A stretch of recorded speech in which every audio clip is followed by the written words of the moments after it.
할렐루야. 이 예배에 나오신 주왕의 성도님들을 사랑하고 축복합니다.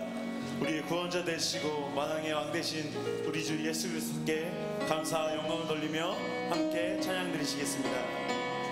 당신은 영광의 왕, 당신은 영광의 왕, 당신은 영광의 왕,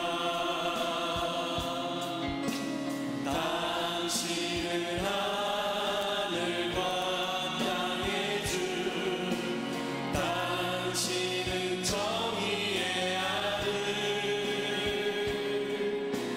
천사가 무릎 꿇고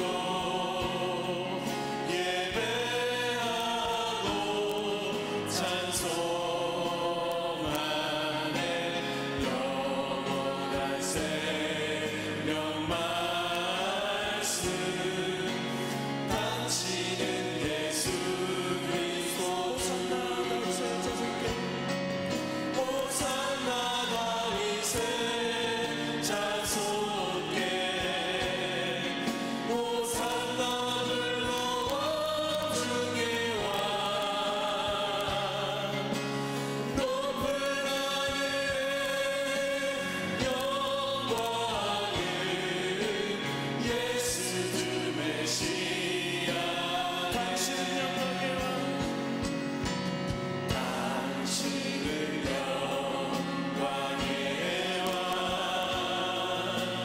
당신은 평안의 왕, 당신은 하늘과 땅의 주, 당신은 하늘과 땅의 주, 당신은 정의의 아들, 천사가 무릎 꿇고 예배하고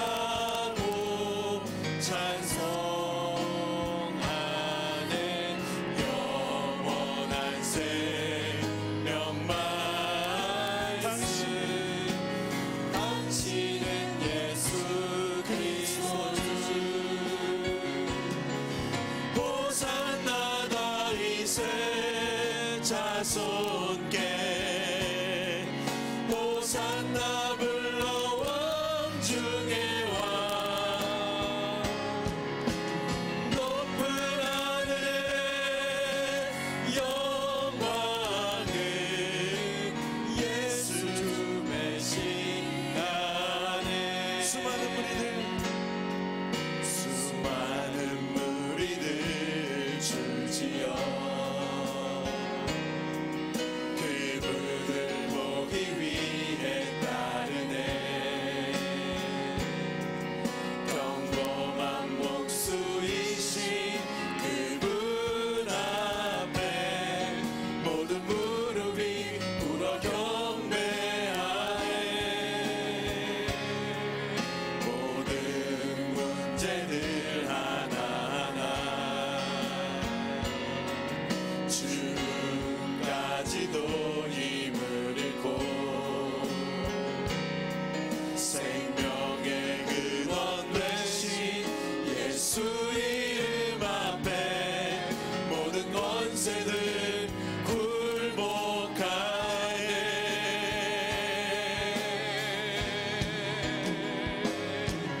예수 이름 높이세.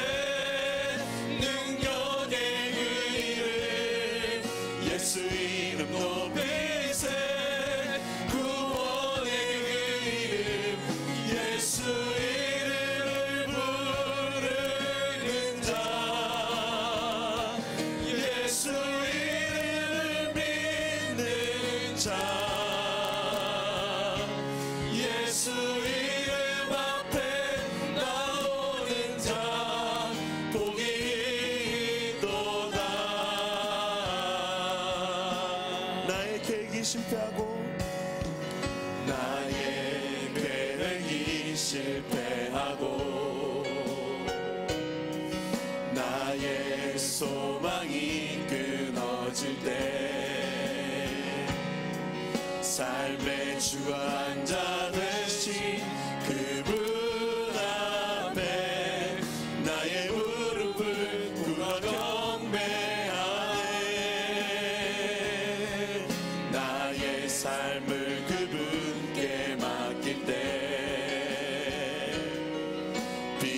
비로소 나의 마음 평안해.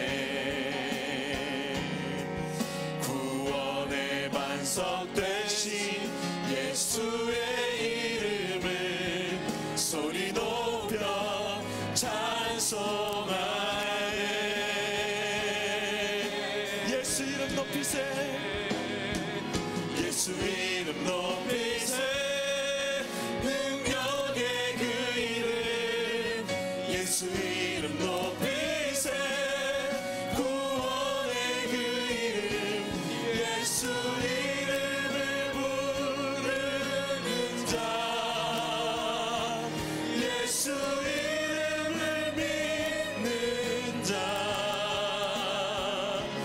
예수 이름 앞에 나오는 자 복이 있도다. 아멘. 다 함께 일어나셔서 기도의 찬송 하나님께 올립니다.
앉으셔서 기도하겠습니다.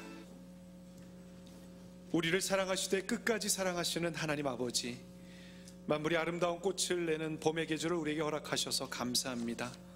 오늘은 특별히 예수님께서 어린 나귀를 타시고 예루살렘 성으로 들어갈 때 수많은 무리들이 호산나 우리를 구원하소서 외치며 왕으로 오신 예수님을 맞이한 종려 주일입니다. 이 시간 우리의 구원자로 왕으로 오신 예수님을 환영합니다. 예수님께서 우리의 왕으로 오셨지만 내가 왕이 될 때가 많았던 나의 죄를 고백합니다. 용서하여 주옵소서. 이 시간 마음과 뜻과 정성을 다해 하나님께 예배합니다. 우리 예배를 받아 주옵소서. 하늘의 신령한 만나와 풍성한 은혜로 채워 주옵소서. 내일부터 우리를 위해 십자가에서 고난당하신 주님의 고난을 묵상하는 고난주간이 시작됩니다. 매일매일 특별 저녁 기도회를 통해서 중앙의 모든 성도들이 나를 향한 하나님의 그 예수님의 사랑과 희생을 생각하여 기도함으로 경건하게 보내게 하여 주옵시고 부활의 새 아침을 맞이하게 하여 주옵소서. 내가 너와 함께 있음에 아무 사람도 너를 대적하여 해롭게 할 자가 없을 것이니 이는 이 성중에 내 백성이 많음이라 하나님의 약속의 말씀을 붙듭니다. 올 한 해 영혼 구원을 위해서 하나님께 간절히 기도하고 복음 전하여 복음의 열매 맺는 한 해 되게 하여 주옵소서. 그래 우리 중앙교회에 큰 부흥을 허락하여 주옵소서. 축복을 부른 아멘, 행복을 더하는 감사를 통해서 중앙의 모든 성도들이 입술을 열 때마다 아멘, 감사가 넘쳐나게 하여 주옵소서. 허락하신 광교 비전의 땅 위에 학교법인 중앙예담학교가 아름답게 건축되고 개교하게 하시니 감사합니다. 중앙예담학교가 성경적 가치관과 기독교적인 세계관으로 교육하여 신앙의 유산을 다음 세대에 계승하는 시대를 이끄는 학교 되게 하여 주옵소서. 우리 조국 대한민국을 위해서 기도합니다. 우리 조국 대한민국을 긍휼히 여겨 주옵소서. 문재인 대통령과 위정자들에게 탁월한 지혜를 허락하셔서 대한민국을 이끄는 데 부족함 없도록 축복하여 주옵소서. 우리 조국 대한민국을 축복하셔서 땅끝까지 복음 증거할 수 있는 복음의 통로로 삼아 주옵소서. 특별히 남북한 대화의 창을 열어주셔서 감사합니다. 화해와 상생의 시간이 되게 하시고 이를 통해 우리 조국 대한민국이 선교한국, 통일한국, 성서한국 이루도록 역사하여 주옵소서. 이 시간 고명진 담임 목사님과 김장호 원로 목사님을 위해서 기도합니다. 모든 사역마다 기름 부어주시고 영육간의 강건함을 허락하여 주옵소서. 고명진 담임 목사님 피곤치 않게 하시고 육체의 강건함과 성령의 충만함을 주옵소서. 몸된 중앙교회와 한국교회, 세계 열방에 거룩한 흔적을 남길 수 있는 영적 지도력을 더하여 주옵소서. 김장호 원로 목사님 끝까지 건강 지켜 주옵시고 극동방송 사역과 복음 증거 사역 끝까지 잘 감당케 하여 주옵소서. 이 시간 말씀을 듣습니다. 고명진 담임 목사님을 통해서 하나님의 말씀이 선포될 때 우리는 아멘으로 화답하며 우리의 심령 가운데 말씀하시는 하나님의 음성을 듣게 하시고 이제부터 시작되는 한 주간 승리케 하여 주옵소서. 십자가의 사랑으로 우리에게 생명과 부활의 소망 주신 예수 그리스도의 이름으로 기도하옵나이다. 아멘.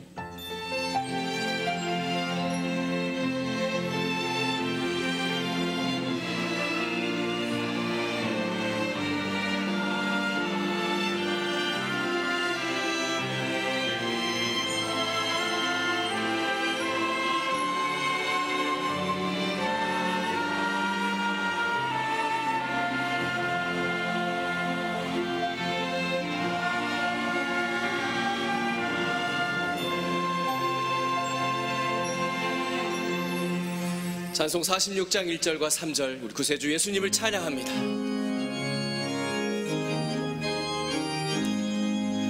찬양하라 복되신 구세주 예수, 백성들아 찬양을 전하세. 경배하라 하늘의 천군과 천사, 영광을 돌리세. 목자같이 우리를 지키시고 종일 품에 늘 안아주시니 찬양하라 높으신 권세를 찬양 찬양 찬양 영원히 부르세.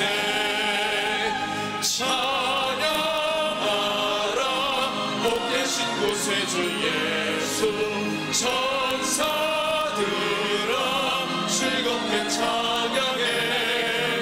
구주 예수 영원히 다스리시니 멸류관을 주 앞에 드리세. 구주 예수 세상을 이기시고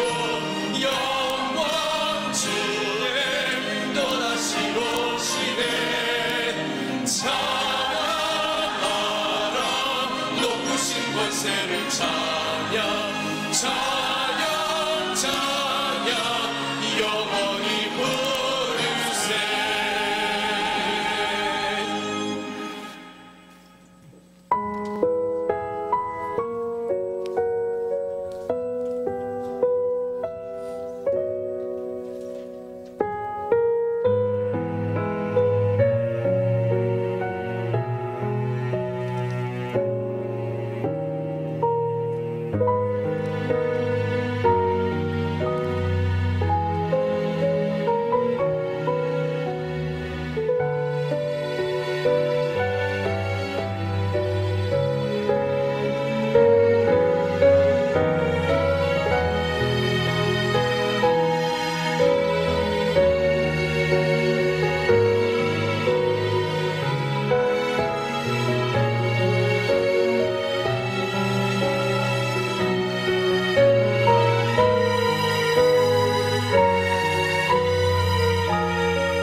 고난주간 특별 저녁 기도회에 중앙의 모든 성도들이 참여해 성령의 역사와 은혜를 받읍시다. 우리의 구원과 화평을 이루시기 위해 고난받으신 예수 그리스도를 생각하며 회개와 감사, 변화, 그리고 신앙 성숙을 위한 다짐의 시간이 되시길 바랍니다. 금요일 저녁은 주의 만찬과 함께 진행됩니다. 4월 새벽 기도 11조 운동을 통해 하나님의 놀라운 사랑을 경험하는 한 달이 됩시다. 중앙의 모든 성도들이 예수 그리스도의 십자가와 부활의 영광을 바라보며 사랑과 기쁨을 함께 누리고 전하는 축복의 시간이 되시기 바랍니다. 4월 월상 예배는 수원시 부활절 연합 새벽 예배로 드립니다. 우리에게 산 소망을 주신 예수님의 부활을 기념하는 뮤지컬 칸타타 기적에 이웃과 성도님들을 초대합니다. 이번 칸타타는 창정 뮤지컬로 특별히 드라마 제작사의 연출과 공연이 함께 이루어집니다. 부활절 칸타타 기적을 통해 복음 전도의 기회를 삼고 부활과 나눔의 기적을 경험하시기 바랍니다. 꽃피는 4월, 아름다운 예배의 꽃을 피우기 위해 예배자 학교를 진행합니다. 속 시원한 예배의 저자 박희광 목사와 함께 예배하고 싶지만 예배할 수 없었던 갈증을 속 시원하게 풀어갑니다. 4월 7일 매주 토요일 4주간 진행되는 예배자 학교의 모든 성도님들을 초대합니다. 생명을 낳고 돌보는 이 땅에서의 가장 존귀한 사명, 이 사명을 지키기 위해 모든 어머니들에게 하나님이 주시는 지혜가 필요합니다. 이번 마도와이즈 지혜편을 통해 하나님의 지혜가 여러분들의 삶을 움직이길 바랍니다. 지금 로비에서 접수받고 있으니 관심 있는 어머니들의 많은 신청 바랍니다. 제12기 중앙선교훈련학교가 이번 주 토요일 31일부터 시작됩니다. 각 분야 최고의 전문 강사진으로 구성된 이번 중앙선교훈련학교 접수가 오늘 마감되오니 지금 1층 로비에서 신청하세요. 이달의 추천 도서는 문해란에 출근하는 그리스도인에게입니다. 이달의 추천 도서를 읽으시고 감상문을 제출해 주시면 심사를 통해 다음 달 추천 도서를 한 권씩 드립니다. 처음 나오신 새 가족이나 등록을 원하시는 분은 예배 후 1층 중앙비전홀로 오시면 자세한 등록 안내를 도와드리겠습니다. 할렐루야. 오늘 2부 예배 드리시는 여러분과 여러분의 가정, 자녀들, 행하는 모든 범사에 하나님의 큰 복이 임하시기를 주님의 이름으로 축원합니다. 여러분 곁에 계신 분들과 다정하게 인사하시면 좋겠습니다. 건강하시라고, 행복하시라고, 부자 되시라고, 자녀들도 잘 되시라고, 옆집도 잘 되시라고, 사업이 흥왕하고 왕성하라고 계속하세요. 계속 인사를 계속하세요. 춘분이 지나고 낮의 길이가 꽤 점점 더 길어지는 것 같습니다. 오늘은 종려주일, 이번 주간이 고난주간이고 우리 영상을 보신 대로 여러 특별한 프로그램들이 많이 있지만 사역 여러분들이 꼭 기억해 주시길 바랍니다. 그동안 우리 교회 아마 거의 70여 년 되는 역사 가운데 고난주간 특별 새벽 기도회는 해마다 하였는데 밤 기도회는 이번이 처음입니다. 그래서 특밤 저녁 기도회를 내일부터 하게 되고 내일 저녁부터 저녁마다 기도 제목을 저희들이 한 토픽 10개로 나누어서 집중적인 기도를 하게 될 것입니다. 개인의 기도 제목도 있고 교회의 기도 제목, 특별히 또 우리 나라 국민들을 위한 기도 제목이 있습니다. 여러분들이 꼭 함께 해주시기를 부탁드리겠습니다. 성금요일, 금요일 저녁에는 주의 만찬 있고 또 특별한 기도하는 시간을 갖도록 그렇게 하겠습니다. 수요일 저녁에도 7시가 아니라 저녁 8시에 특밤 기도회로 모이게 됩니다. 다음 주일이 부활주일입니다. 부활절 연합 예배는 이번엔 수원 명성교회 유만성 목사님 심무하시는 명성교회에서 새벽 5시에 드리게 됩니다. 우리 교회하고 명성교회 찬양대가 함께 찬양을 드리게 되고 아마 수원시 기독교 연합회 역사에 개교회에서 부활절 연합 예배를 드리는 건 이번이 처음인 것 같습니다. 그동안에는 계속 실내체육관이나 다른 곳에서 예배를 드렸습니다. 예전에는 여기 팔달산 강감장 동상 앞에서도 예배를 드리고 그랬었는데 올해는 교회에서 드리게 됩니다. 다른 교회에서 많이 오기 쉽지 않을 것 같습니다. 우리 교회가 많이 참여하셔서 꼭 함께 아름다운 부활절 새벽 예배가 되었으면 좋겠습니다. 다음 주에도 광고를 한 번 더 드리겠습니다만 여러분들이 꼭 유념하셔야 되는데 다음 주일 부활주일 저녁 예배 끝나고 밤 9시부터 교회에 있는 주차장 새로운 공사를 위해서 한 주일 동안 주차가 어렵습니다. 물론 간간히 될 수 있는 부분은 있겠지만 전체적인 구딜 주차장하고 교회 옆 주차장 새롭게 단장을 하게 됩니다. 우리 수원시하고 우리 교회하고 MOU를 해서 그동안도 주민들에게 저희들이 주차장을 교회에서 사용하지 않을 때 많이 함께 나누었었는데 주차장 확보를 위해서 그렇게 새롭게 단장합니다. 여러분들이 꼭 협력해 주시고, 특별히 수요일 저녁, 이번 주 말고 다음 주 수요일 저녁 오실 때는 대중교통 이용해 주시면 좋겠습니다. 새벽 기도회 시간에는 일부 저희들이 주차를 할 수 있습니다만 여러분들께서 가능하시면 이렇게 함께 카풀로 하시면 좋겠습니다. 지난 주간 상을 당한 여러 가정 하나님의 특별하신 위로가 함께 하시기를 바랍니다. 다음 주일 부활주일 저녁 예배 시간에 저희들이 부활절 칸타타 있습니다. 오늘 주보 안에 보면 여러분들이 전단지를 기적 받으셨죠? 예, 우리 교회의 집사님이 곡도 쓰시고 우리 2부 찬양대에서 특별히 부활절 칸타타를 그동안 기도 가운데 아주 준비했습니다. 입장료가 있습니다. 입장료가 평소에 교회에서 뭘 하는데 입장료나 있습니다. 라면 한 봉지인데요, 2봉지 가져와도 제가 화는 내지 않습니다. 그러니까 라면 한 봉지는 꼭 가지고 오시고, 또 한쪽 손에는 아직 예배당에 나오지 않는 친구분들 꼭 한 명씩 모시고 나오면 아주 성황리의 부활절 칸타타 찬양 예배가 될 것으로 생각됩니다. 주보 안에 보면 크게 3자라고 되어 있는 면이 있습니다. 2장을 넘기면 있습니다. 그게 중앙성교훈련학교, 중보기도학교, 예배자학교, 마들와이저 중앙여성찬양대, 또 부부찬양대, 통일선교 아카데미, 각 기관과 부서의 여러 모임 안내가 나와 있습니다. 여러분들이 꼭 신앙생활에 참고해 주시기를 부탁드립니다. 우리 교회 주보에 나와 있는 프로그램만 잘 자세히 살펴도 영적인 성장이 잘 이루어질 줄로 믿습니다.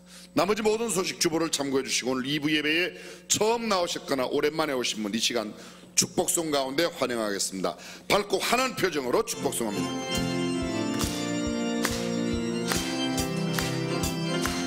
축복합니다. 축복합니다. 주님의 이름으로. 처음 오신 분 요 가운데 계십니다. 축복합니다. 처음 오셨거나 오랜만에 오신 분 여기도 계십니다. 가운데. 이곳에 모인 주의 거룩한 자녀에게 주님의 기쁨, 주님의 사랑이 충만하게 넘치기를 축복합니다. God bless you. God bless you. 축복합니다. 주님의 사랑. 옆 사람 마음껏 축복하고 God bless you. God bless you. God bless you. God bless you. 축복합니다.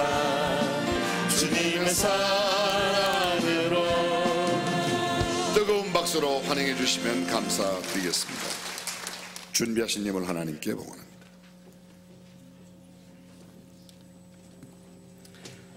사랑의 하나님, 이 시간 저희에게 나와서 예배드릴 수 있는 생명을 주심을 감사드립니다. 저희를 위해 고난을 받으신 예수 그리스도 우리 주님의 대속을 생각하며 주님 앞에 머리 숙여 감사와 찬양을 드립니다. 주님의 상하신 십자가 앞에서 새롭게 태어나기를 원하오며 받은 은혜에 감사하여 기쁨으로 헌금을 바치옵고 하나님이 베푸신 은혜에 감격하여 정성으로 바치옵나이다. 저희 생업의 일터 곳곳마다 하나님께서 축복하여 주시옵시고 더 풍성한 것을 얻게 하여 주시며 주신 것에 기쁨으로 더 많이 드릴 수 있도록 은혜 내려 주시옵소서. 준비하지 못한 손길 하나님 사랑으로 어루만져 주시옵고 축복하여 주시옵소서. 바친 헌금이 쓰여지는 곳곳마다 하나님의 크신 영광이 나타나기를 원하오며 우리를 구속하시고 제사함을 주신 예수 그리스도 이름으로 기도드리옵나이다. 아멘.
천사여 찬송하세 찬송 성부 성자 성령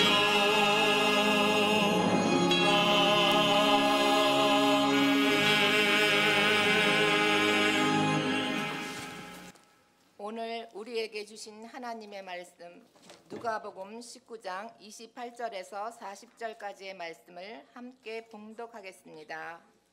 예수께서 이 말씀을 하시고 예루살렘을 향하여 앞서서 가시더라. 감람원이라는 산의 벳바게와 베다니에 가까이 왔을 때에 제자 중 둘을 보내시며 이르시되 너희 맞은편 마을로 가라. 그리로 들어가면 아직 아무 사람도 타보지 않은 나귀 새끼에 매어 있는 것을 보리니 풀어 끌고 오너라. 만일 누가 너희에게 어찌하여 푸느냐 묻거든 이렇게 말하되 주가 쓰시겠다 하라 하시매 보내심을 받은 자들이 가서 그 말씀하신 대로 만난지라. 나귀 새끼를 풀 때에 그 임자들이 이르되 어찌하여 나귀 새끼를 푸느냐 대답하되 주께서 쓰시겠다 하고 그것을 예수께로 끌고 와서 자기들의 겉옷을 나귀 새끼 위에 걸쳐놓고 예수를 태우니 가실 때에 저기가 자기의 겉옷을 길에 펴더라.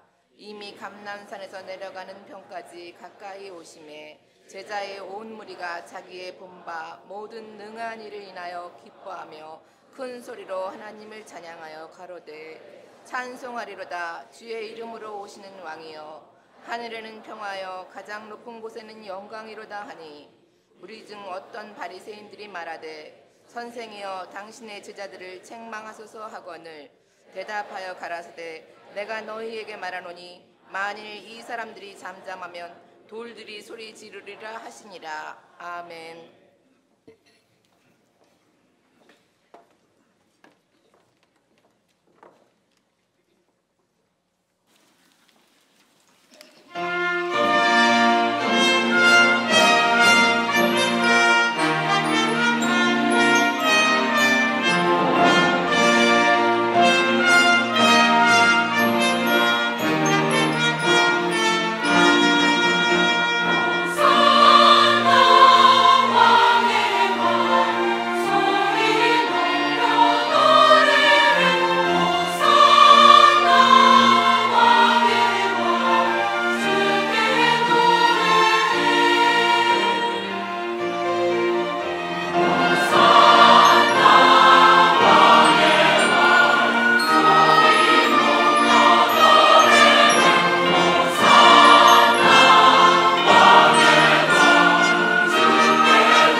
오늘은 종려주일 팜 선데이입니다. 사순절 중에 있는 마지막 주일이고 고난주간의 첫날이기도 합니다. 예수님은 어린 영유아 시절부터 공생애의 기간까지 예루살렘 성을 수도 없이 많이 떠나셨지만 오늘 본문에 나타난 예루살렘 입성은 예수님의 생애 중 마지막 입성입니다. 스데반문 또는 양문이라고 하는 곳으로 예수님께서 예루살렘 성에 들어가시는데 예수님의 입성 가도에는 승리의 함성과 환호가 있었고 유월절 순례객으로 예루살렘을 찾아온 사람들과 수많은 백성들의 외침으로 넘쳐났습니다. 찬송하리로다 주의 이름으로 오시는 왕이여, 하늘에는 평화요 가장 높은 곳에는 영광이라고. 또 마태복음에는 이렇게 말합니다. 앞에서 가고 뒤에서 따르는 무리가 소리질러 가로되 호산나 다윗의 자손이여 찬송하리로다 주의 이름으로 오시는 이여 가장 높은 곳에서 호산나 하더라. 호산나란 말은 Save us now, 지금 우리를 구원하소서, 그런 뜻입니다. 요한복음 12장 13절은 말합니다. 종려나무 가지를 가지고 맞으러 나가 외치되 호산나 찬송하리로다 주의 이름으로 오시는 이 곧 이스라엘의 왕이시여 하더라 라고 기록하고 있습니다. 종려나무는 거룩을 상징합니다.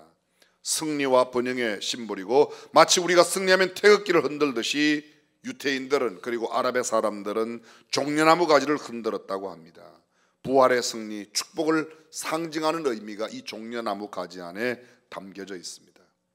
BC 2세기 마카비가 예루살렘을 탈환했을 때에도 백성들은 종려나무 가지를 흔들었다는 기록이 나와 있고 지금도 아랍 사람들은 무덤 앞에 종려나무를 심어서 그 가지로 아치를 세워두기도 합니다. 이집트 카이로에 가면 무덤 도시가 있습니다. 도시 자체가 모두 무덤으로 다 바뀌었습니다. 그런데 어떤 것보다도 그곳에는 종려나무 가지가 그 무덤 사이사이에 많이 있는 것을 보게 됩니다. 부활의 승리를 미리 축하한다는 의미가 있습니다.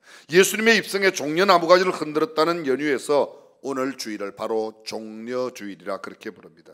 예수님의 예루살렘 입성에 어린 나귀를 타고 가셨고 불과 5일 뒤 십자가에 달려 죽으심으로 살과 피를 우리에게 허락해 주셨습니다. 예수님은 메시아이십니다.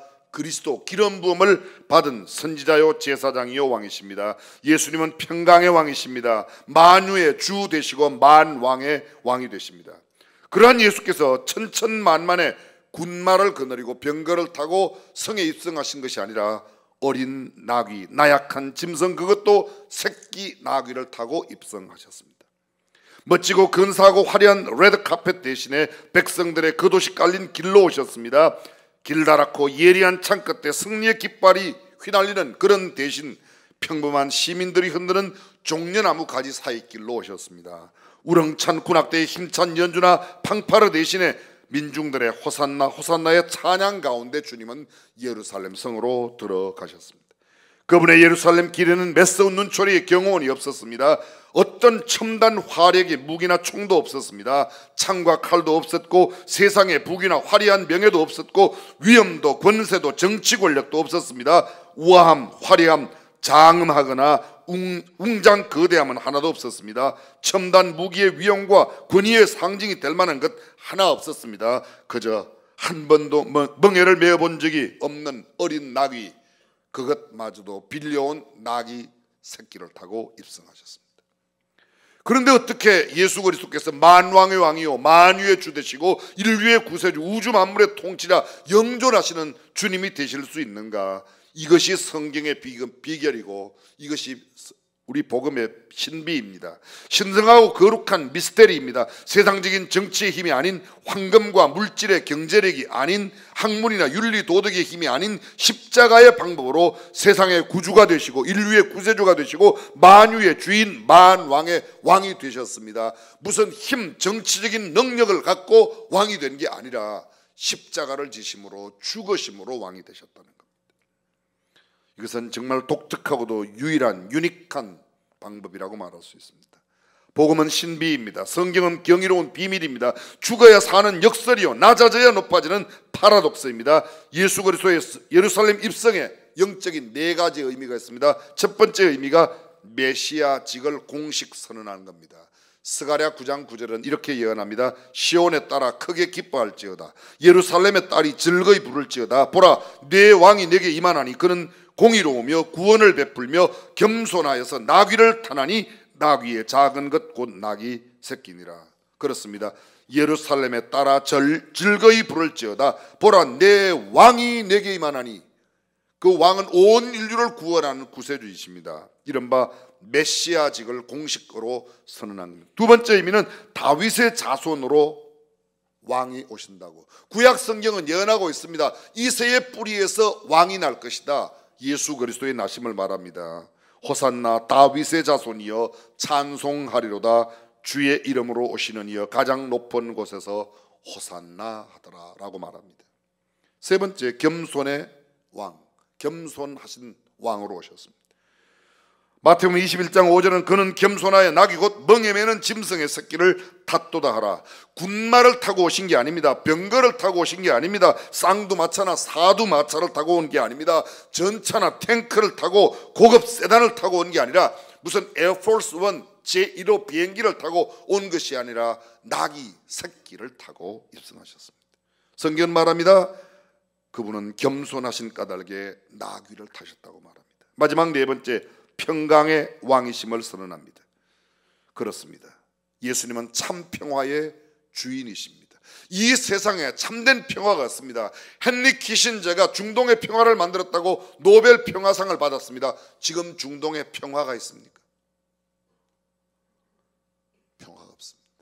사람들이 만들어내는 평화는 일시적인 평화이고 그것은 모조품 평화이지 참된 평화는 예수 그리스도 안에 있는 줄로 믿습니다. 시사적인 이야기 한마디만 하겠습니다. 오해는 없이 들어주시기를 부탁드립니다. 평창 동계올림픽을 계기로 해서 남북한의 대화가 이루어지고 남북 정상이 만나기로 되어 있고 또 북미 정상도 만난다고 합니다. 근데 대부분의 많은 사람들이 굉장히 지금 나라를 불안하게 생각하고 있어요. 그래요? 그래요, 안 그래요? 갑자기 또 그렇게 여쭤보니까 대답을 또 하시기가 좀 싫어요? 네, 여러분 걱정하지 마세요. 걱정하지 마세요. 우리가 걱정한다고 될 일이 하나도 없습니다. 6.25 사변 이후 지나간 65년 동안 우리가 개인적으로 병 낫게 해달라, 개인적으로 가정의 자녀를 위해서 아니면 문제를 해결해달라고 기도하는 것 외에 우리 국민 전체가 가장 많이 기도한 게 통일 아닙니까? 맞아요, 틀려요? 통일을 그렇게 기도했으면 통일을 하려고 그러면 서로 만나서 이야기도 해야 되는데 그거 이야기하는 걸 왜 그렇게 불안하게 여기냐고요. 저는 정치적인 의도가 조금도 없습니다. 조금도 없어요. 기도의 능력을 믿는다면 우리가 그렇게도 통일을 위해서 기도해야 하는데 통일하려고 그러면 저는 모르겠어요. 누구를 통해서 어떤 방법으로. 그러나 우리가 기도한 것이 헛것이 아니라면 반드시 통일은 이루어질 줄로 믿습니다. 언제인지는 모르겠어요. 누구를 통해서 이루어질지는 모르겠어요. 기도했으니까 기도의 능력을 믿고 그래 하나님께 맡기고 더 기도해서 이번 기회가 되든 아니면 다음 기회가 되든 언제든지 하나님 통일을 주실 줄로 믿습니다. 혹시 이번입니까? 하나님 꼭 이루어 주십시오. 다음입니까? 그때까지 기다리는 인내를 주십시오. 그게 우리가 취해야 할 태도지 뭐 지금 그렇게 불안해하고 난리입니까?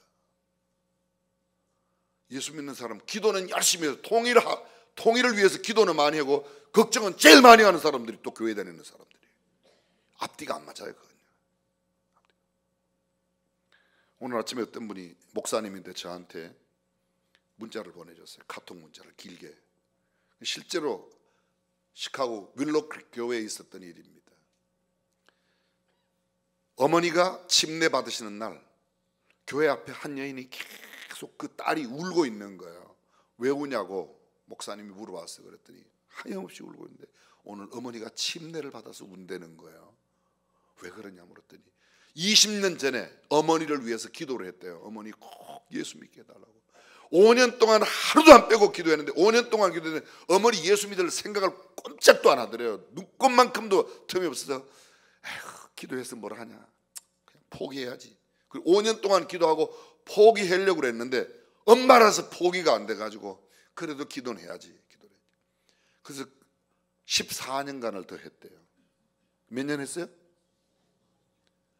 아까 5년 하고 14년 더 했다는데 그걸 갖다가, 그러니까 여러분들이 그런 계산을 하시면서도 오늘까지 살아 계신 거지. 이게 하나님의 은혜이지 무슨 산술자리에서 먹고 사는 게 아니라니까요. 몇 년 했어요? 19년. 아이고 바보짓 하는구나. 내가 이거 무슨 기도를 했냐. 그래 완전히 포기를 그래도 포기가 안 됐어요. 그랬대요. 근데 20년 만에 엄마가 예수 믿고 침례받았대요. 할렐루야. 그래서 자기가 그날 눈물을 흘리는 것은 기도는 결코 땅에 떨어지지 않는데 내가 왜 기도를 그렇게 하고도 못 믿었는가. 앞으로는 절대로 기도한 것은 의심하지 않겠다. 그리고 울었더랍니다. 통일을 위해서 우리는 65년 기도했어요. 뭘 그렇게 걱정하십니까? 너무 걱정하지 말고 지금도 우리는 하나님 앞에 기도하면 하나님의 때에 어떤 방법 누구를 통해서일지 모르지만 반드시 이루어질 줄로 믿습니다. 그렇습니다. 참된 평강이 예수 그리스도로 말미암아 이번 평창 동계올림픽에 평화라는 이슈가 세계를 흔들었어요. 사랑하는 성도 여러분, 종려주일의 가장 중요한 의미가 무엇입니까? 종려주일에 담긴 교훈, 가르침에 가장 중요한 것이 무엇입니까? 종려주일의 핵심, 종려주일의 예수님의 행적을 통해서 우리가 배울 수 있는 영적인 진수가 무엇입니까? 오늘 우리는 종려주일 예수님의 행적과 그 주변에 등장하는 인물과 사건들을 통해서 참된 희생, 참된 헌신, 드림에 대해서 함께 생각해 보려고 합니다. 첫째, 종려주일의 가장 중요한 핵심은 두말할 것도 없이 예수님이십니다. 예수님께서 이 땅에 오신 목적이 무엇입니까?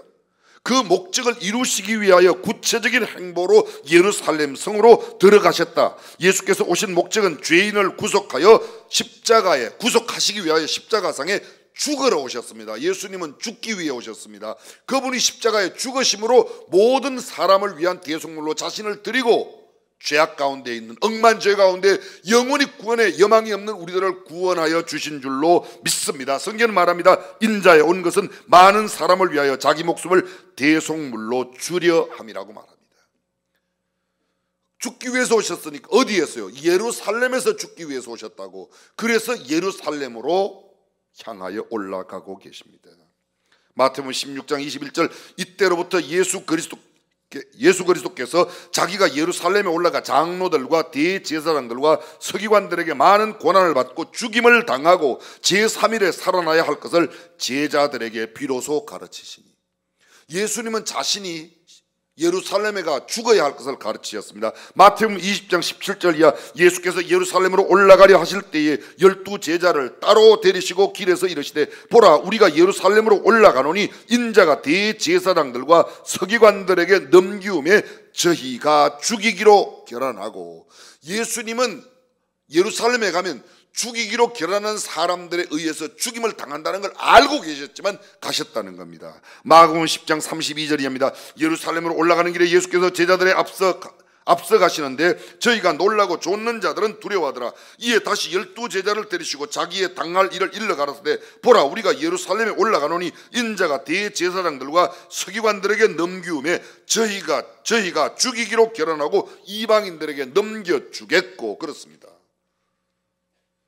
예수님은 죽임을 당한다고, 그럼에도 불구하고 예루살렘 성으로 가신다는 겁니다. 누가복음 9장 31절 영광 중에 나타나사 장차 예수께서 예루살렘에서 별세하실 것을 말씀하셨고, 9장 51절 예수께서 승천하실 기약이 차감해 예루살렘을 향하여 올라가기로 굳게 결심하시고, 예루살렘에 가면 죽는다는 걸 알지만 굳게 결심하고 죽으러 올라가시는 겁니다. 누가복음 13장 33절 그러나 오늘과 내일과 모레는 내가 갈 길을 가야 하리니 선지자가 예루살렘 밖에서는 죽는 법이 없느니라.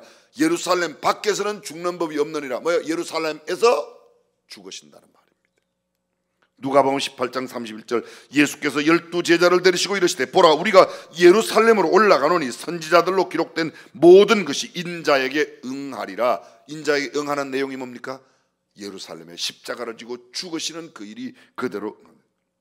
오늘 본문에 나와 있는 누가복음 19장 11절입니다. 저희가 이 말씀을 듣고 있을 때에 비유를 더하여 말씀하시니 이는 자기가 예루살렘에 가까이 오셨고 저희는 하나님의 나라가 당장에 나타날 줄로 생각함이라. 오늘 본문 28절 예수께서 이 말씀을 하시고 예루살렘을 향하여 앞서 가시더라. 종려주일의 가장 큰 의미는 우리를 위하여 이 땅에 오신 예수님께서 십자가에 죽으시기 위하여 예루살렘으로 올라가셨다는 것입니다. 예수께서 마지막 보내신 고난주간의 전날 예수님은 죽음을 위하여 예루살렘으로 발걸음을 옮기십니다. 그리고 성전에 돈 바꾸는 자, 비둘기 파는 자들의 상을 다 뒤엎으시고 성전을 깨끗게 하셨습니다.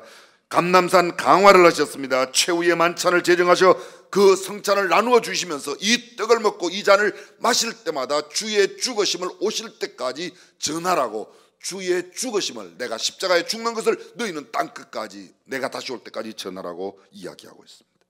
예수 그리스도의 희생, 예수 그리스도의 헌신, 예수 그리스도의 대속적 죽으심보다 더 소중한 성경의 진리는 없습니다. 만약 이 성경에 십자가의 진리가 빠지면 성경은 더 이상 성경이 아니고 구원은 더 이상 있을 수가 없는 겁니다. 복음의 핵심, 바로 예수 그리스도의 죽으심과 십자가의 부활이기 때문에 가장 중요한 종려주일의 핵심은 예수 그리스도입니다. 두 번째, 종려주일에 우리는 예수님께서 예루살렘 성에 들어가실 때 타셨던 어린 나귀의 헌신과 희생, 그것을 깨닫고 배워야 합니다. 한낱 미물에 불과한 새끼 나귀, 그동안 태어나 항상 엄마 품에서 젖만 빨던 어린 나귀, 어미 나귀 곁에 매여 세상 물정 모르고 살던 어린 나귀, 그 어린 나귀의 첫 번 외출이 예수 그리스도를 등에 태우고 가파른 감람산 언덕길을 내려가 다시 급경사로 이루어진 오르막길에 올라가야만 예루살렘 성으로 들어갈 수 있는 겁니다. 그 길을 간다는 것이 결코 어린 나귀에게 쉬운 일이 아니었을 겁니다. 예수님을 그의 등에 태우고, 그렇습니다, 어린 나귀의 잔등은 휘어지고 아프고 끊어질 듯 하였을 겁니다. 어린 나귀의 앞뒤 발에는 피멍이 들고 관절이 어스러지는 것 같았을 것입니다. 힘들어 몇 번이고 포기하고 싶을 때도 이 나귀에게 있었을 겁니다. 그러나 그 어린 나귀는 예수님을 등에 태우고 묵묵히 예루살렘 성 안까지 들어갔습니다. 새끼 나귀는 난생 처음 예수를 등에 태우는 거룩한 일에 자신을 헌신했습니다. 사랑하는 성도 여러분, 우리는 하나님의 형상대로 지음받은 사람인데 주님을 위하여 우리가 몇 번이나 우리의 등을 내어드리고 우리의 발과 무릎을 내어드렸는지. 사람들의 겉옷으로 포장한 예루살렘 입성길, 잔등이 내려앉는 것 같고 등뼈가 휘어지는 것 같고 무너져 내리는 것 같아도 결코 흔들 수 없었습니다. 왜냐하면 예수님이 떨어질까 봐 어린 나귀는 묵묵히 걸어갔습니다. 앞다리 무릎 관절이 어스러지는 것 같아도, 발바닥이 불이 나고 무겁고 아파 견디기 힘들어도 포기하고 싶고 끝까지 인내를 그만두고 그냥 중간에 그만두고 싶었지만 그는 끝까지 견디어 인내했습니다. 어린 나귀의 이런 모습에서 성실과 끈기, 인내와 참음을 배워야 할 것입니다. 왜냐하면 그가 앞발을 구부리면 주님이 떨어지는 까닭이에요. 사람들이 환호합니다. 외치고 칭송합니다. 그것이 나를 향한 것이 아닌 것을 나귀는 알고 있습니다. 만약 나에게 오는 칭송이라고 생각하고 나귀가 앞발을 들면 주님이 떨어지는 까닭입니다. 그렇습니다. 자칫하면 예수님 떨어질까 좁아 그는 끝까지 성 안에까지 갔습니다. 이 나귀의 숙연한 이 모습, 나귀의 진지한 이 모습, 나귀의 인내와 끈기 있는 이 모습, 오늘 저와 여러분들의 신앙에도 적용할 수 있기를 주님의 이름으로 축원합니다. 세 번째, 나귀의 주인들 역시 종려주일과 함께 결코 잊을 수 없는 헌신자들임을 알아야 합니다. 본문 32절 이하를 보겠습니다. 보내심을 받은 자들이 가서 그 말씀하신 대로 만난지라 나귀 새끼를 풀 때에 그 임자들이 이르되 어찌하여 나귀 새끼를 푸느냐. 34절 대답하되 주께서 쓰시겠다 하고 그것을 예수께로 끌고 와서 자기들의 겉옷을 나귀 새끼 위에 걸쳐놓고 예수님을 태우니. 그렇습니다. 우리는 이 장면에서 진정한 헌신의 아름다운 모습을 보게 됩니다. 자세히 보십시오. 나귀 새끼를 풀 때에 그 임자들이 와서 나귀 새끼를 푸는데 임자들이 왔습니다. 그러니까 이 나귀 새끼는 한 사람이 주인이 아니에요. 임자들이니까 적어도 2명 이상이 공동으로 소유하고 있는 겁니다. 근데 나귀의 임자들이 와서 왜 남의 나귀 새끼를 푸냐고 묻습니다. 그런데 그 제자들이 주께서 쓰시겠다고 했더니 두 말도 안 하고 나귀를 내놓았습니다. 그럴 수 있을까요? 여러분 집에 소중한 것이 있는데 예수님이 좀 쓸 테니 달라고 그러면 주실 수 있어요? 그러면 아무도 안 주세요? 어떻게 그럴 수가 있어요? 아니, 당시에 나귀는요 자가용이에요. 나귀는 짐을 나르는 포트예요. 그런데 이 어린 나귀는 한 번도 짐을 안 태워봤어요. 어떤 사람도 안 탔어요. 그러니까 요새로 말하면 새 차예요, 새 차. 여러분 집에 새 차를 빼왔는데 주책 없이 고목사가 삐리리리리리 전화해가지고 그 차 신방하는데 좀 쓰자 그러면 주실 거요, 안 주실 거요? 목사님, 보험이 안 들어서 안 돼요. 목사님, 마누라하고 자동차는 절대 빌려주면 안 된다고 그랬어요. 안 주죠? 줘요? 주신다고 대답한 분들은 다음 주일에 자동차 한 대 값씩 갖다 내야 합니다. 아주 이렇게 진지한 자동차 한 대 값씩 내라고 그랬는데도 이렇게 웃고 또 참 여러분들이 신기하세요, 그죠? 나귀 임자. 두 사람이라면 적어도 나귀 반 마리를 그들은 하나님 앞에 드린 거예요. 그들의 헌신을 우리는 기억해야 됩니다. 이름도 없습니다. 빛도 없습니다. 임자들의 이름이 성경에 기록되어 있지 않습니다. 주님이 쓰신다는 그 말 한마디에 어린 나귀, 한 번도 짐을 싣거나 사람을 태워본 적이 없는 브랜드 뉴 나귀, 새 나귀를 하나님 앞에 드렸습니다. 조그마한 것을 드리고도 생색내고 이름 내고 알아달라고. 누가 내면 목사님 거기 좀 격려 좀 해주세요. 지난번에 얼마 했습니다. 주님이 다 아실 텐데. 물론 제가 알면 격려해드리면 좋죠. 그런데 다 알 수도 없고 그거 말고 그냥 주님 바라보고 신앙생활하는 우리가 되어야 할 줄로 믿습니다. 현대 그리스도인들의 못난 모습에 비하면 이 나귀의 임자들은 성숙한 그리스도인들입니다.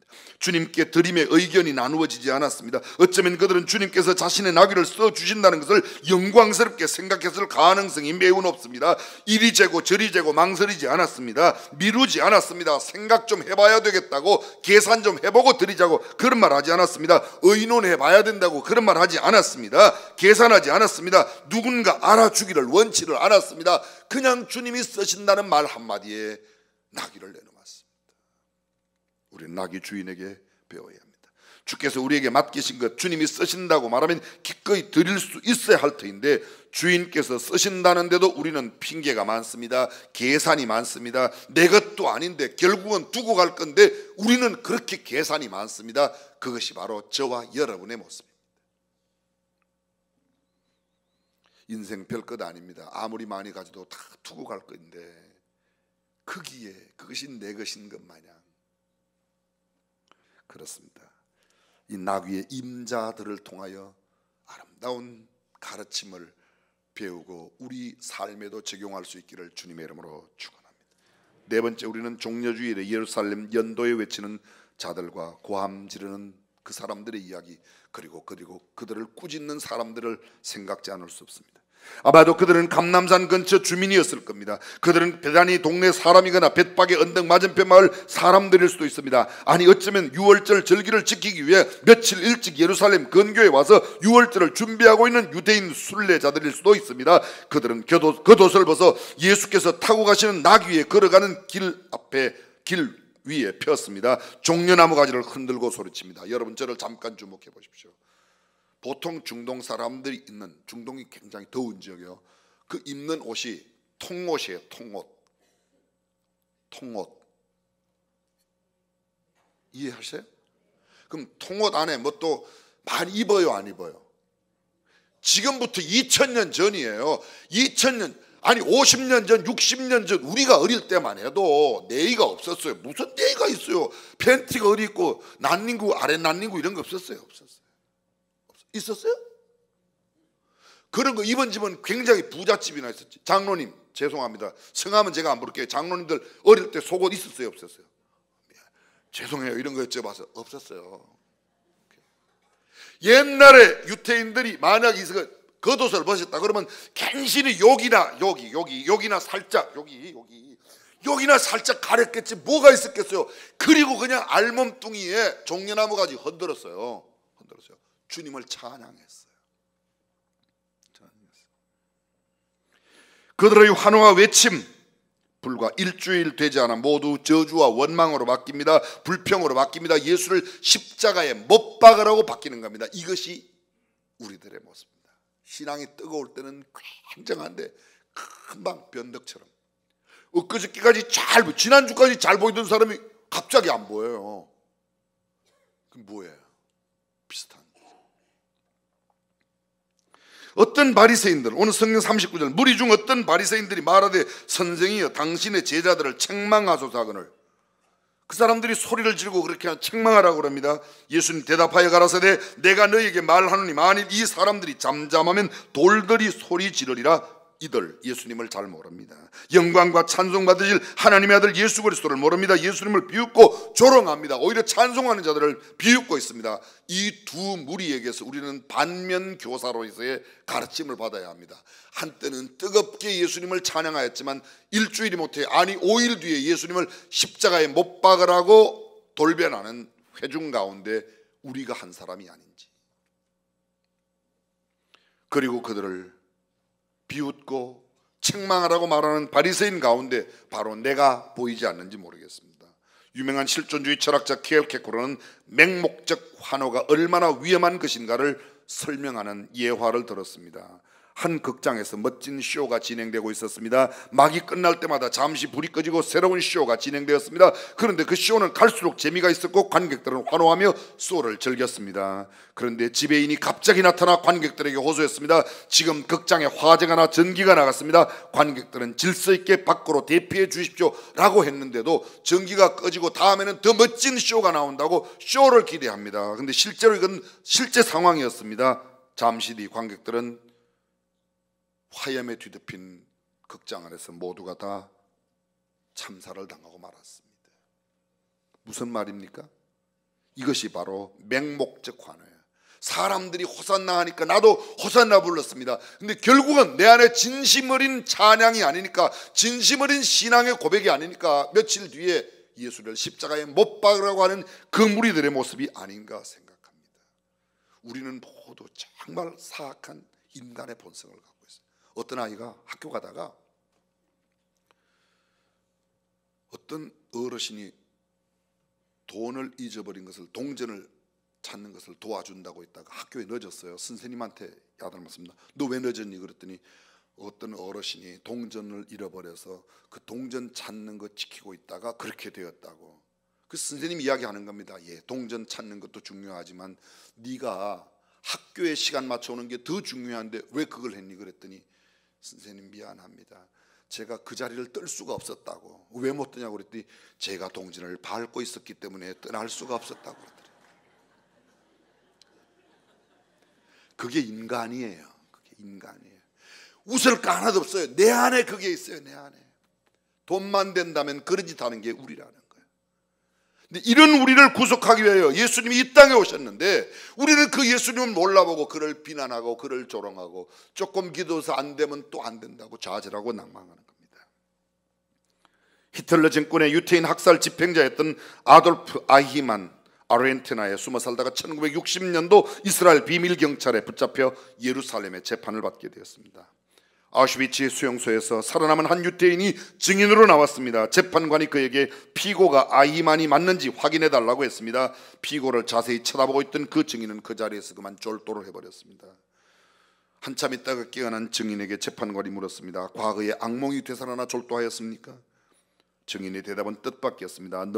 너무나 평범한 사람이라는데 충격을 받았습니다. 아히만은 결코 자기가 알고 있는 그런 학살자가 아니라 굉장히 평범한 사람이었는데 그가 그 600만을 학살한 원흉이라는 사실을 알고 충격을 받았어요. 사람은 다 똑같아요. 양복 입고 이렇게 있으니까 멀쩡한 것 같지만 다 그 안에 죄가 있고 악이 가득한 존재라는 사실입니다. 그렇습니다. 사랑하는 성도 여러분, 우리 안에 있는 이 악, 이 거짓, 예수 그리스도의 보혈이 아는 것은 결코 깨끗하게 될 수 없음을 믿으시기를 주님의 이름으로 축원합니다. 마지막 6번째, 오늘 본문의 두 제자의 모습을 기억해야 합니다. 29절입니다. 감람원이라는 산의 벳박에와 베단이 가까이 왔을 때 제자 중 둘을 보내시며 이르시되 너희 맞은편 마을로 가라. 그리로 들어가면 아직 아무도 타보지 않은 나귀 새끼에 매여 있는 것을 보리니 풀어 끌고 오너라. 만일 누가 너희에게 어찌하여 푸느냐 묻거든 주께서 쓰시겠다 하라 하시매 보내심을 받은 자들이 가서 그 말씀하신 대로 만난지라. 나귀 새끼를 풀 때 그 임자들이 이르되 어찌하여 나귀 새끼를 푸느냐 대답하되 주께서 쓰시겠다 하고 그것을 예수께로 끌고 와서 자기들의 겉옷을 나귀 새끼 위에 걸쳐놓고 예수를 태우니 가실 때에 저희가 자기의 겉옷을 길에 펴더라. 예수님이 보낸 두 제자, 온전한 순종으로 종려주일의 주인공으로 등장하고 있습니다. 그들은 예수님의 말씀에 순종했습니다. 가서 나귀를 끌고 와라. 제자들이 물어야 합니다. 예수님, 나귀값 어떻게 됐어요? 가룟 유다가 계산했습니까? 어디에 써려고 그럽니까? 왜 남의 나귀를 끌고 오라고 그럽니까? 지나간 3년 동안 훔치지 말라 그렇게 말씀하셨는데 왜 갑자기 남의 나귀를 끌고 오라고 그럽니까? 이렇게 물어야 정상 아니겠습니까? 그런데 여러분 기억하십시오. 이렇게 지극히 이성적이고 논리적이고 지적으로 맞는 물음도 내려놓아야 진정한 신앙. 예수님 말씀하시면 묻지 말고 그대로 하는 것이 참된 신앙인 줄로 믿으시면 아멘.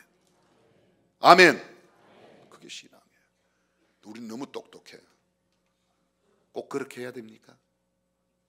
꼭 그걸 지금 해야 됩니까? 꼭 그걸 우리가 해야 됩니까?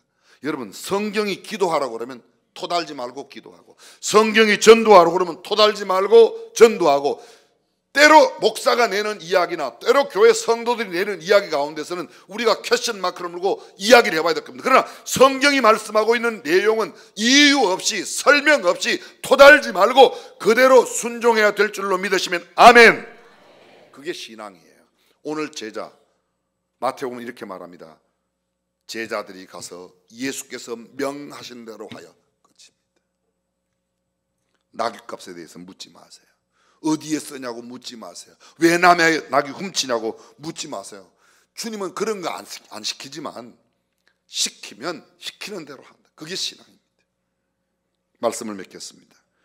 적극적이고 능동적이고 실제적 행동하는 신앙인의 모습, 우리는 오늘 본문에서 보게 됩니다. 오늘 종려주일 하나님 앞에 예배하는 저와 여러분들이 그 옛날 종려주일의 아름다운 본을 보여주었던 나귀의 임자들처럼, 나귀처럼, 두 제자처럼, 그리고 우리 안에는 아직도 남아있는 죄성에 대한 교훈을 받아 아름답고 멋진 신앙인이 되시기를 주님의 이름으로 축원합니다.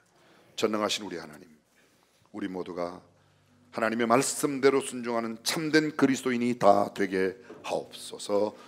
우리 주님 예수님의 이름으로 기도합니다. 아멘. 다 함께 일어나서 찬양합니다. 갈보리산 위에 십자가 섰으니.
오늘 2부 예배에 태어나 처음 예배당에 나온 이강현 아이, 아빠 이광준, 엄마 김은혜 성도가정에 하나님께서 지난 11월 24일 귀한 아들 강현이를 주셨습니다. 사랑하는 아들을 잉태하고 출산한 우리 김은혜 엄마에게 교회가 준비한 기념품과 화관 드릴 때 여러분 뜨거운 박수로 축복해 주시면 감사하겠습니다.